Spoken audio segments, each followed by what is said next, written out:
Tiger capital म्हणून नागपूरचं सर्वत्र नाव झालं आहे.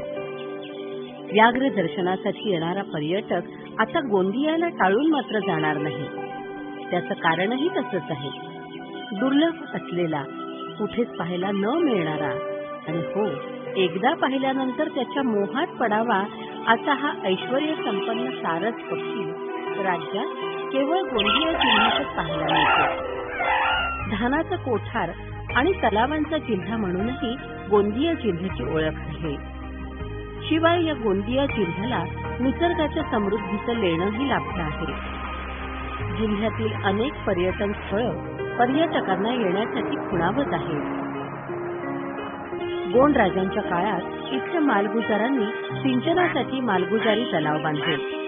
आता हेच तलाव स्थलांतरित आणि विदेशी पक्ष्यांच्या अधिवासाचं ठिकाण बनलं आहे. तसंच पक्षी अभ्यासक आणि पर्यटकांच्या आकर्षणाचं मुख्य केंद्र बनू पाहत आहे.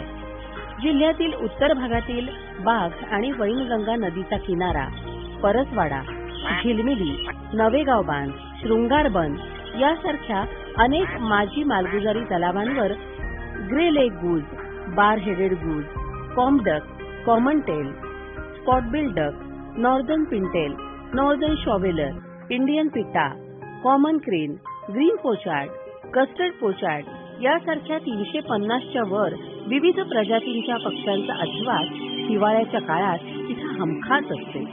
माजी मालगुजारी तलावांच्या परिसरातील देवठाण आणि तलावातील कीटक आवडीनं खाण्यासाठी हे पक्षी जिल्ह्यात मोठ्या संख्येनं या दिवसात दाखल होतात. पक्ष्यांच्या या गर्दीत शांतता आणि प्रेमाचं प्रतीक असलेला ऐश्वर्य संपन्न सारस पक्षी राज्यात केवळ गोंदिया जिल्ह्यातच पाहायला मिळतो. उडणारा मोठा आणि उंच पक्षी म्हणूनही सारस ओळखला जातो.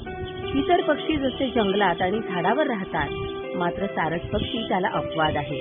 हा पक्षी विशेष म्हणजे आपली घरटी जमिनीवरच बांधतो. सारस पक्ष्याचं वैशिष्ट्य म्हणजे हा पक्षी आपल्या जोडीदाराची निवड केल्यानंतर आयुष्यभर शेवटच्या श्वासापर्यंत त्याच्याशी एकनिष्ठ राहतो. जोडीदारापैकी एकाचा जरी मृत्यू झाला तर तो त्याच्या विरहात प्राण त्यागतो असं म्हणतात. नाजूक आणि अतिसुंदर दिसणारा सारस अनेकांना आकर्षित करतो. सारस आपल्या प्रेमळ पाशात बघणाऱ्यांना ओढून घेतो. सारसाचं आकर्षक आणि रुबाबदार रूप बघणाऱ्यांची नजर खिळवून ठेवतं. सारसांचं नृत्य मनमोहक आणि मनाला सुखवणारं असतं. हे नृत्य बघताना खऱ्या सुखाची अनुभूती येते. आदिवासी गोंड समाज बांधव सारसाला देव म्हणून त्याची पूजा करतात. कवी कालिदासाच्या मेघदूत काव्यात सारस पक्षाचा उल्लेख आढळतो. 16व्या शतकातील कलमकारी चित्रकारीतेत काढलेल्या सारसांच्या चित्रावरून अनादी काळापासून सारस पक्ष्यांचं आकर्षण होतं हे दिसून येतं. गुजरात आणि राजस्थानमध्ये काही जमातींमध्ये नवदाम्पत्याला सारस पक्ष्यांच्या दर्शनाला पाठवून एकमेकांच्या सहवासातून प्रेम वृद्धिंगत करण्याची जाणीव करून दिली जाते. दुर्मिळ आणि नामशेष होत चाललेल्या सारसांच्या संरक्षण आणि संवर्धनासाठी वन्यजीव प्रेमी जिल्हाधिकारी डॉक्टर विजय सूर्यवंशी यांच्या संकल्पनेतून सारस महोत्सवाचं आयोजन करण्यात आलं. सारसांच्या संरक्षणात आणि संवर्धनात पुढाकार घेणाऱ्या सारस मित्रांचा पालकमंत्री राजकुमार बडोले, पालक सचिव डॉक्टर पी.एस. मीना यांच्या हस्ते सत्कार करण्यात आला. यावेळी सारस मित्रांना सारसांच्या संरक्षणासाठी आणि संवर्धनासाठी नित्योपयोगी साहित्याची किट देण्यात आली.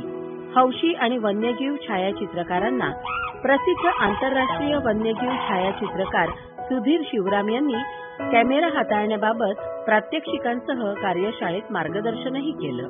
सारस महोत्सवादरम्यान नवेगाव नागझिरा फोटोशूट कॉम्पिटिशनचं आयोजन सुद्धा करण्यात आलं. या महोत्सवाचं औचित्य साधून जिल्ह्यातील सारस आणि स्थलांतरित पक्षी तसंच जैवविविधतेबाबतची माहिती गोंदिया शहरातील आणि जिल्ह्यातील अनेक शाळांमधून विद्यार्थ्यांना करून देण्यात आली. गोंदियातील सुभाष गार्डन इथं शालेय विद्यार्थ्यांसाठी पोस्टर, चित्रकला स्पर्धा तर केटीएस जिल्हा सामान्य रुग्णालयाच्या आवार भिंतीवर विद्यार्थ्यांसाठी भित्ती चित्रकला स्पर्धेचं सुद्धा आयोजन करण्यात आलं. सारसांच्या संरक्षण आणि संवर्धनासाठी सायकल रॅली सुद्धा गोंदियात काढण्यात आली. ऐश्वर्य संपन्न सारसांच्या संरक्षण आणि संवर्धनाची जिल्ह्यात आता लोक चळवळ उभी झाली आहे. निसर्ग समृद्ध असलेला गोंदिया हजारो हातांनी आपल्या स्वागतासाठी सज्ज झाला आहे. वन्यप्रेमी आणि पर्यटकांची पावलं आता गोंदियाकडे वळली आहेत. तर चला मग गोंदियाला सारस बघायला.